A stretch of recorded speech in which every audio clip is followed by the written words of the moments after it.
എല്ലാവർക്കും നമസ്കാരം. അക്ഷയ സെൻ്ററുകൾ സർവീസ് ചാർജ് ഈടാക്കരുത് എന്ന് ഈ ദിവസങ്ങളിൽ ഒരു കോടതി വിധി വന്നു. അപ്പോൾ ഇതുമായി ബന്ധപ്പെട്ട് ചില വിഷയങ്ങൾ സംസാരിക്കാനാണ് ഞാൻ ഇന്ന് ആഗ്രഹിക്കുന്നത്. അക്ഷയ സെൻ്ററുകൾ ഞാൻ മനസ്സിലാക്കുന്നത്, ഒരു അക്ഷയ സെൻ്റർ തുടങ്ങണമെങ്കിൽ 300 സ്ക്വയർ ഫീറ്റ് ഉള്ള റൂം വേണം. അതിന് ഗവൺമെൻറ് പറഞ്ഞിരിക്കുന്ന കളറുള്ള പെയിൻറ്റിങ് വേണം, കളറുള്ള ബോർഡ് വേണം, സമയാസമയങ്ങളിൽ ആ ബോർഡ് പുതുക്കണം. ഇതിനേതാണ്ട് ഓഫീസർമാർ ജില്ലയിൽ നിന്ന് മാസാമാസങ്ങളിൽ വരും. അവർ വരുമ്പോൾ ഇതിനകത്ത് ഒരു കുറവും പാടാൻ പാടില്ല. 1 രൂപയുടെ ഫോട്ടോസ്റ്റാറ്റ് എടുക്കുന്നതിന് വരെ ബില്ലെഴുതണം. ഇങ്ങനെ 100 കണക്കിന് നിയമങ്ങൾ ഇവർക്കുണ്ട്. എന്നിട്ട് ഇവർ സർവീസ് ചാർജ് ഈടാക്കരുതെന്നൊരു കോടതി വിധിയും കൂടി ഇപ്പം വന്നിട്ടുണ്ട്. അതിനെക്കുറിച്ച് എനിക്കറിയത്തില്ല, കോടതി വിധി അവിടെ നിൽക്കട്ടെ, ഉള്ള വിഷയം ഞാൻ പറഞ്ഞതേ ഉള്ളൂ. ഈ 300 സ്ക്വയർ ഫീറ്റ് ഉള്ള ഒരു റൂമിന് സെക്യൂരിറ്റി, അതിൻ്റെ ഫർണിഷിങ്, 3-4 കമ്പ്യൂട്ടർ, അതിൻ്റെ പ്രിൻ്ററുകൾ, അതിൻ്റെ പേപ്പറുകൾ, ഈ സർവീസിനിരിക്കുന്ന ആളുകളുടെ ശമ്പളം, കറണ്ട് കാശ്, ഇൻ്റർനെറ്റിൻ്റെ ഫീസ്, ഇതിൻ്റെ മെയിൻ്റനൻസ് ചാർജ് ആര് കൊടുക്കും? ഞാൻ കേരളത്തിലെ പൊതുസമൂഹത്തോട് ചോദിക്കട്ടെ, സർവീസ് ചാർജ് ഈടാക്കുന്നില്ലെങ്കിൽ ഇത് ആര് കൊടുക്കും? ഇനി അതിൻ്റെ മറ്റൊരു ഭാഗം കൂടെ പറയാം. ഈ അക്ഷയ സെൻ്ററുകളുടെ സേവനം സത്യത്തിൽ വില്ലേജ്, പഞ്ചായത്ത്, താലൂക്ക് ഉൾപ്പെടെയുള്ള പ്രധാനമായിട്ടും റവന്യൂ വിഭാഗത്തിൻ്റെ സ്ഥാപനങ്ങളുടെ പേപ്പർ വർക്കുകളാണ് ഇവർ ചെയ്യുന്നത്. ഈ പേപ്പർ വർക്കുകൾ സത്യത്തിൽ ആര് ചെയ്യേണ്ടതാണ്? നമ്മുടെ നികുതിപ്പണം എടുത്ത് നമ്മൾ ഉദ്യോഗസ്ഥന്മാരെ വെച്ചിരിക്കുന്നത്, ഇവർ ശരിക്കും ജനസേവകരെന്നാണ് ഇവരെ വിളിക്കുന്നത്. ഇവർ ചെയ്യേണ്ട പണി ഇവർ ചെയ്യാതെ ഇവരുടെ കൂട്ടത്തിലുള്ള ബുദ്ധിമാന്മാർ ഇത് സർവീസ് സെൻ്ററാക്കി വെളി കൊടുത്തു. സർവീസ് സെൻ്ററാക്കി വെളി കൊടുത്തപ്പം സർക്കാരിൻ്റെ ഒരു ഗ്രാൻറ്റും ഇതിനില്ല. ഉമ്മൻചാണ്ടിയുടെ ഭരണകാലത്തെങ്ങാണ്ട് ഓരോ ഓണക്കാലത്ത് 1000 രൂപ എങ്ങാണ്ട് കൊടുത്തിട്ടുണ്ട് ഇവർക്ക്. ഏതാണ്ട് 10,000-20,000 അക്ഷയ സെൻ്ററുകൾ കേരളത്തിലുണ്ട്. അപ്പോൾ ഇത് നടത്തിക്കൊണ്ട് പോകണമെങ്കിൽ മാന്യമായ ഒരു ചിലവുണ്ട്. ഇത് ആര് കൊടുക്കണം? ഇത് കൊടുക്കേണ്ടത് ഇപ്പോൾ ഇവിടുത്തെ പൊതുജനമാണ്. ഇനി ഈ പണി ചെയ്യേണ്ട ഉദ്യോഗസ്ഥന്മാർക്ക് ആര് ശമ്പളം കൊടുക്കണം? അതും ഇവിടുത്തെ പൊതുജനം കൊടുക്കണം. അപ്പോൾ അങ്ങനെ വരുമ്പം ഇതെങ്ങനെ ടാലി ചെയ്യും? അതായത് ഈ സർവീസ് ചാർജ് ഈടാക്കുന്നില്ലെങ്കിൽ എങ്ങനെ ഈ പ്രസ്ഥാനം മുന്നോട്ട് പോകും? ഗവൺമെൻറ് കൊടുക്കുമോ? ഗവൺമെൻറ് കൊടുക്കില്ല. ആളുകൾ കൊടുക്കുകയില്ല. പിന്നെ ഇവർ വീട്ടിൽ നിന്ന് കൊണ്ടുവന്ന് നടത്തുമോ? അതെങ്ങനെ നടത്താൻ പറ്റും? അങ്ങനെയാണെങ്കിൽ ഇതിനെല്ലാം കൂടെ ഒരു പോംവഴി പറയാം. ഒന്നാമത്തെ കാര്യം എന്ന് പറയുന്നത്, ഇപ്പോൾ ഈ അക്ഷയ സെൻ്ററുകൾ 90% ഇരിക്കുന്നത് 2ാം നിലയിലാണ്. ഈ പ്രായമുള്ള കാരണവന്മാരാണ് കൂടുതൽ ഈ അക്ഷയ സെൻ്ററിലോട്ട് പോകുന്നത്. മൊബൈലെ പണിയാൻ അറിയത്തില്ലാത്തവരും, കമ്പ്യൂട്ടറെ പണിയാൻ അറിയത്തില്ലാത്തവരും, ഇൻ്റർനെറ്റിനകത്തുള്ള പരിപാടി അറിയത്തില്ലാത്തുള്ള വയസ്സന്മാരും വയസ്സുകളുമായി പോകുന്നത്. ഈ 2ാം നിലയിലോട്ട്, മുഖ്യമന്ത്രിക്ക് 2ാം നിലയിലോട്ട് കയറുന്ന ലിഫ്റ്റുണ്ട്.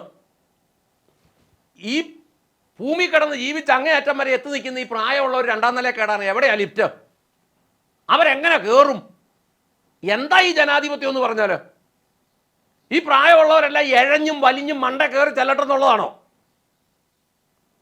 ഈ പെൻഷന് പതിവ് പോലും വേണമെങ്കിൽ അക്ഷയ സെൻ്ററുകളിൽ ചെല്ലണം.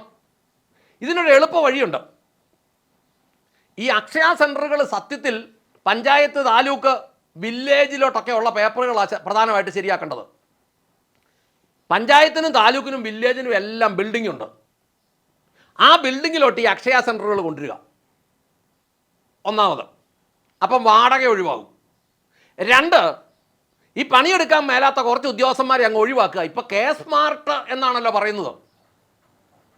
ടെക്നോളജി വരുമ്പം പണ്ട് തൂമ്പായ്ക്ക് വാനം വെട്ടുന്നത് JCBയും കിറ്റാച്ചിയും വന്നു കഴിഞ്ഞപ്പോൾ ആൾക്കാർ ഇത് വിളിച്ചങ്ങ് പണിയാൻ തുടങ്ങി.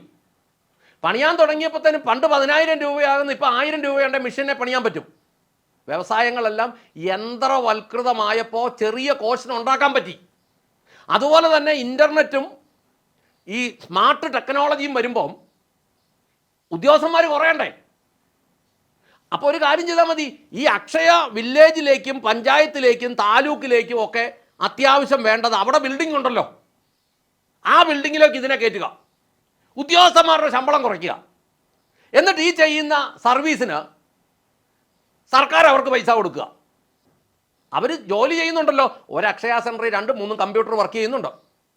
അവിടുത്തെ പണി അറിയാവുന്ന പിള്ളേരുണ്ട്. സർക്കാർ ഓഫീസിലിരിക്കുന്ന ഒരു OTP പോലും എടുക്കാൻ അറിയത്തില്ലാത്ത ആളുകളെ പോലെ അല്ല, നല്ലപോലെ പണി അറിയാവുന്ന ആൾക്കാർ ഇവിടെയുണ്ട്. ജനന മരണ സർട്ടിഫിക്കറ്റുകൾ ഉൾപ്പെടെ സകല പരിപാടിയും ചെയ്യുന്ന അക്ഷയ സെൻറ്ററുകളിൽ പണി അറിയാവുന്ന ആളുകളുണ്ട്.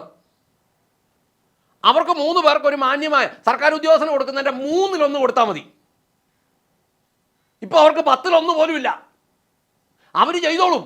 അപ്പോൾ ഒരുത്തനെ പറഞ്ഞു വിട്ടാൽ, ഓരോ ഓഫീസിൽ നിന്ന് ഒരു ഉദ്യോഗസ്ഥനെ പറഞ്ഞു വിട്ടാൽ അയാൾക്ക് കൊടുക്കുന്ന പൈസ കൊടുത്താൽ ഈ 3 പേരോടെ നിലനിന്നോളും. തന്നെയല്ല, ജനം 5 പൈസ കൈക്കൂലി കൊടുക്കേണ്ടി വരികയില്ല. ഇതെല്ലാം പ്രൈവറ്റൈസ് നടക്കട്ടെ. ഓൺലൈനിൽ ഇനി മുന്നിലോട്ടുള്ള തലമുറ പിള്ളേർക്ക് അവർക്ക് നേരിട്ട് ചെയ്യാൻ അറിയാം, അവർ നേരിട്ട് ചെയ്തോളും. ഇവിടെ ഇപ്പം 40 വയസ്സിന് മുകളിലുള്ള ആളുകൾക്കാണ് ഇതറിയത്തില്ലാത്തത്. അവർക്ക് ഈ അക്ഷയ സെൻറ്ററുകൾ പഞ്ചായത്തിലേക്കാക്കട്ടെ, വില്ലേജിലേക്കാക്കട്ടെ, ഏതൊക്കെയായാലും കെട്ടിടമുണ്ട്, കറണ്ട് കാശുണ്ട്, മെയിൻ്റനൻസ് ഉണ്ട്. ഇതെല്ലാം ഉള്ളപ്പോൾ ആ ഒരു മൂലയ്ക്ക് അക്ഷയം കൂടി ഇരുന്നാൽ എന്നാ കുഴപ്പം? 300 സ്ക്വയർ ഫീറ്റ് ഒന്നും വേണ്ട, 2 കമ്പ്യൂട്ടർ വെക്കാനുള്ള സൗകര്യം കിട്ടിയാൽ മതി. അക്ഷയ സെൻറ്ററുകൾക്ക് കൃത്യമായി കളർ കോഡ് വേണം. അക്ഷയ സെൻറ്ററുകൾക്ക് കൃത്യമായി അതിന് കളർ മെയിൻറ്റെയിൻ ചെയ്യണം. അക്ഷയ സെൻറ്റർ എല്ലാത്തിനും ബില്ല് എഴുതണം. എത്ര വില്ലേജ് ഓഫീസിനാണ് കളർ കോഡ് ഉള്ളത്? എത്ര വില്ലേജ് ഓഫീസാണ് സമയത്ത് പെയിൻ്റ് അടിക്കുന്നത്? എത്ര വില്ലേജ് ഓഫീസിൻ്റെ സൈഡിൽ കൂടെ നടന്ന പാമ്പ് കടിക്കല്ലാത്തത്? വകുപ്പും റൂളും ഉണ്ടാക്കി വെക്കുമ്പം മുതുകത്ത് കയറാൻ നിന്ന് കൊടുക്കാൻ ആളുണ്ടെങ്കിൽ മനുഷ്യന് ഗുണമായിരിക്കേണ്ടത് മാത്രം മതി. മനുഷ്യന് ഗുണമായിരിക്കേണ്ടത് മാത്രം മതി. ഈ സായിപ്പിൻ്റെ കാലത്ത് സായിപ്പ് ചായ ബോർഡ് ഉണ്ടാക്കി, സായിപ്പ് കോഫി ബോർഡ് ഉണ്ടാക്കി. എന്തിനാണെന്നറിയാവോ? അവൻ്റെ നാട്ടിൽ ചായ കുടിക്കാൻ വേണ്ടി, അല്ലെങ്കിൽ കാപ്പി കുടിക്കാൻ വേണ്ടി, തണുപ്പത്ത് അവൻ്റെ നാട്ടിൽ കാപ്പി കുടിക്കാൻ വേണ്ടി ഇവിടുത്തെ കാപ്പിൻ്റെ പരിപ്പ് അവന് കൊണ്ടുപോകാൻ വേണ്ടി അവൻ നിയമം ഉണ്ടാക്കി. ഈ സായിപ്പ് ഉള്ള കാലത്ത് കാപ്പിയുടെ പരിപ്പ് മുഴുവൻ ഇംഗ്ലണ്ടിൽ കൊണ്ടുപോയി അവർ കാപ്പി കുടിച്ചപ്പം ഇവിടുത്തെ പാവപ്പെട്ട മലയാളി ഇത് കൃഷി ചെയ്ത് അവൻ അതിൻ്റെ തൊണ്ട് കുത്തി കുടിച്ചു. സായിപ്പ് പോയി കഴിഞ്ഞിട്ട് ഈ ഊളം നിയമം ഇവിടെ നിന്നു. എന്തുമാത്രം ആളുകൾ കാപ്പിക്കുരു കൊണ്ടുപോയെന്നും പറഞ്ഞ് ഇടികൊണ്ടി എത്തു, എന്തുമാത്രം പേരെ എക്സൈസ് പിടിച്ചിട്ടിടിച്ചു. കാപ്പിക്കുരുവിന് പാസ് വേണ്ട ഒരു കാലം ഉണ്ടായിരുന്നു. സത്യത്തിൽ എന്നാ കാര്യം? ഇതുപോലെ തന്നെ കാലഹരണപ്പെട്ട നിയമങ്ങൾ 100 കണക്കിന് കിടപ്പുണ്ട്. ജനത്തിന് പ്രയോജനമില്ലാത്തതെല്ലാം എടുത്ത് ദൂരെ കളയണം. ജനാധിപത്യമല്ല, രാജാധിപത്യമല്ലല്ലോ, ബ്രിട്ടീഷ് ആധിപത്യമല്ലല്ലോ. അപ്പം ജനത്തിന് ഗുണമില്ലാത്തതെല്ലാം എടുത്ത് ദൂരെ കളയണം. ഇതെല്ലാം ലഘുവാകണം, സിമ്പിളാകണം. ആഫീസുകളിലേക്ക് ചെന്നാൽ, വില്ലേജ് ഓഫീസിലോട്ട് ചെല്ലുമ്പോൾ തന്നെ അതിൻ്റെ മൂലയ്ക്ക് ഒരു 2 കമ്പ്യൂട്ടറുമായിട്ട് 2 പിള്ളേർ അക്ഷയ സെൻറ്റർ അവിടെ തന്നെ ഉണ്ടെങ്കിൽ അവരവിടെ എഴുതി റെഡിയാക്കി അങ്ങോട്ട് സാധനം അങ്ങ് കൊടുത്തോളും. ആഫീസർ ഒരു ആഫീസർ മതിയെന്ന് അവർക്ക് പണിയറിയാം. നീ ഒരു കാര്യം ചെയ്യട്ടെ, ഒരു ബിടെക്കുകാരൻ ഒരാളെയും കൂടി അങ്ങോട്ട് ഇരുത്തട്ടെ, പുതിയ പിള്ളേർ. അവർ പ്ലാൻ എടുക്കുവോ, അവർ റിസർവേ എടുക്കുവോ, അവരെന്നാ വേണ്ട നിമിഷ നേരം കൊണ്ട് എടുക്കും. ഇനി സർക്കാരിൻ്റെ ഞാൻ നെറ്റിന് സ്പീഡില്ലെങ്കിൽ ഏഷ്യാനെറ്റിൻ്റെ സ്പീഡുള്ള നെറ്റഡ്. ഈ എല്ലാം ഉണ്ടാക്കേണ്ടതേ. സൂപ്പർ സ്പീഡുള്ള നെറ്റുണ്ടോ ഏഷ്യാനെറ്റിനൊക്കെ? അല്ലെ അതുപോലെയുള്ള കമ്പനികളുടെ അതുകൂട്ട് നെറ്റഡ് ഇല്ല, സ്റ്റാർലിങ്ങിൻ്റെ നെറ്റഡ്. സർക്കാർ ഓഫീസെല്ലാം സമയത്ത് നടക്കട്ടെ. ഇതിപ്പോൾ പണിയാനും അറിയത്തില്ല. നെറ്റോ വരും എന്ന് വരും. വന്നാലും വന്നില്ലേലും ഞങ്ങൾക്കൊന്നും പോകാനില്ല, ഞങ്ങൾക്ക് കിട്ടാനുള്ളത് കിട്ടുകയും ചെയ്യും. ജനം അവിടെ ചെന്ന് ചോദിക്കും, സാറേ നെറ്റുണ്ടോ? ഇല്ല, നെറ്റ് കംപ്ലൈൻറ്റ്, സിസ്റ്റം കംപ്ലൈൻറ്റ്. ആരോഗ്യമന്ത്രി പറഞ്ഞു ഇവിടെ ഒരു സിസ്റ്റം. എനിക്ക് എന്നാ സിസ്റ്റം അവിടെ ഉള്ളത്? ഇവിടെ ഒരു സിസ്റ്റവും ഇല്ല. ഇവിടെ 3,35,00,000 ജനത്തിനെ പിഴിഞ്ഞ ഊറ്റി ഈ 15 ലക്ഷത്തിനോട്ട് കൊടുക്കുന്ന ഒരു സിസ്റ്റം ഇവിടെ ഉള്ളൂ. ആ സിസ്റ്റം പൊളിക്കണം. ആ സിസ്റ്റം പൊളിച്ചേ പറ്റുള്ളൂ. അതുകൊണ്ട് ഈ അക്ഷയ സെൻറ്ററുകൾക്ക് സർവീസ് ചാർജ് കൊടുക്കണ്ട. അക്ഷയ സെൻറ്ററുകൾ എല്ലാം വില്ലേജ് ഓഫീസിലോട്ടും പഞ്ചായത്ത് ഓഫീസിലോട്ടും താലൂക്ക് ഓഫീസിലോട്ടും കയറട്ടെ. ഉദ്യോഗസ്ഥന്മാരെ കുറേ പറഞ്ഞു വിടട്ടെ. എന്നിട്ട് അവർക്ക് കൊടുക്കുന്ന പൈസ ഈ അക്ഷയ സെൻറ്ററിൽ ഇരിക്കുന്ന പിള്ളേർക്ക് കൊടുക്കട്ടെ. ഒരു ഉദ്യോഗസ്ഥന് കൊടുക്കുന്നത് അക്ഷയ സെൻറ്ററിൽ ഇരിക്കുന്ന പിള്ളേർക്ക് 3 പേർക്കായിട്ട് വീതിച്ചു കൊടുത്താൽ മതി. ഈ നെറ്റൊന്നും വേണ്ട, ഭണ്ഡാരം എല്ലാം കളഞ്ഞിട്ട് നല്ല 1ാം ക്ലാസ് ഓടി നിൽക്കുന്ന നെറ്റ് എടുക്കട്ടെ. കാര്യങ്ങൾ വൃത്തിയായിട്ട് പോട്ടെ. ജനത്തിന് വേണ്ടി ജനം ഭരിക്കുന്നതിനെയല്ല ജനാധിപത്യം എന്ന് പറയുന്നത്. സിസ്റ്റം പൊളിയട്ടെ. കാര്യങ്ങൾ യോഗ്യമാകട്ടെ എന്ന് പറഞ്ഞുകൊണ്ടും ആശംസിച്ചുകൊണ്ടും പ്രവർത്തിക്കാൻ തയ്യാറാകണമെന്ന് ഓർമ്മിപ്പിച്ചുകൊണ്ടും നിർത്തട്ടെ. നന്ദി, നമസ്കാരം.